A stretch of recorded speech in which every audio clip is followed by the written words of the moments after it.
कि आरबीआई से लाइसेंस कौन सी कंपनियां लेती है? उस तरह की कंपनियां लाइसेंस लेती है जो जमा कराती है, कैश डिपॉजिट कराती है, या जो लोन देती है, या जो इन्वेस्टमेंट करती है, या जो चिट फंड जैसा कुछ काम करती है।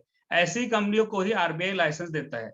और हमारी कंपनी जहां पे हम काम कर रहे हैं, ऐसा कुछ भी काम नहीं होता। यहाँ कोई कैश इन्वेस्टमेंट का स्कीम नहीं है, कोई यहाँ पर इन्वेस्टमेंट स्कीम नहीं है, कोई यहाँ पर चिट फंड योजना नहीं है।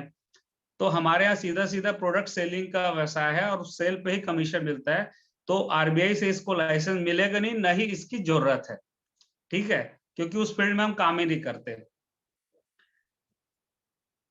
इसके साथ छोटे छोटे सवाल है, क्या कंपनी कोई या किसी तरीके का निवेश स्कीम चलाती है जो पीसीएमसी के तहत गैर कानूनी है?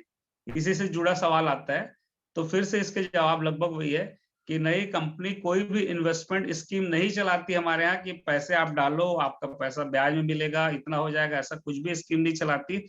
हमारे यहाँ प्रोडक्ट को एमआरपी या उससे कम पे जो सेफ शॉप तय करती है, उस कम पे खरीदी और बिक्री का काम होता है, जो पूर्णतः भारत सरकार के सक्षम विभाग, खाद्य एवं उपभोक्ता मंत्रालय के दिशा निर्देश पे जो गाइडलाइन चल रहा है, उसी के क्रम पे सेफ शॉप भी काम करती है। इसलिए कोई भी पीसीएमसी एक्ट के तहत कोई कंपनी नहीं आती, ना कोई इन्वेस्टमेंट स्कीम चलाती है।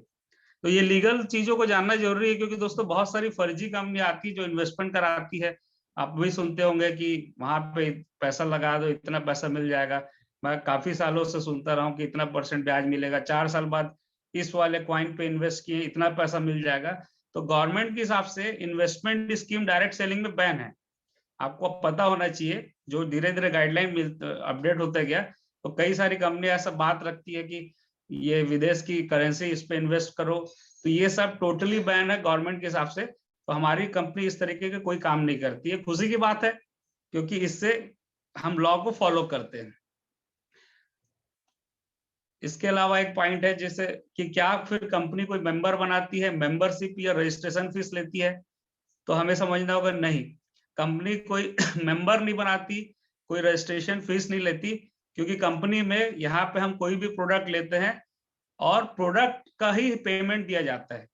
प्रोडक्ट का पेमेंट जो कंपनी निर्धारित करती है वो दिया जाता है, और ये व्यवसाय वैकल्पिक आधार पे आपको फ्री मिलता है कि अगर आप चाहे तो और भी लोगों को प्रोडक्ट रिकमेंड करें, चाहे तो करें, चाहे तो ना करें। मतलब इसके लिए, बिजनेस के लिए आपको अलग से कोई पैसे नहीं लगते हैं, ध्यान दीजिएगा। यहाँ पे हम कस्टमर भी बन सकते हैं, और हम यहाँ पे स्वतंत्र एडवाइजर बनते हैं, स्वतंत्र सलाहकार। हम यहाँ पे कोई मेंबरशिप नहीं लेते कि मेंबरशिप के लिए, बिजनेस के लिए आपसे पैसा लगता है। तो यहाँ पे आप पूर्णतः वैकल्पिक होता है। आपको अगर आपको लगता है कि इन प्रोडक्ट्स को प्रमोट करना है तो कर सकते हैं, नहीं करना है तो नहीं कर सकते। आप और हम जो पैसा देते हैं वो सिर्फ प्रोडक्ट का देते हैं। तो ये आपको पता होना चाहिए, आपको बताना आना चाहिए। अब एक इम्पोर्टेंट सवाल कि बहुत सारे लोगों के मन में डर होता है। देखो, आप ये मत सोचो कि मैं सेफ साहब को, आपको भरोसा है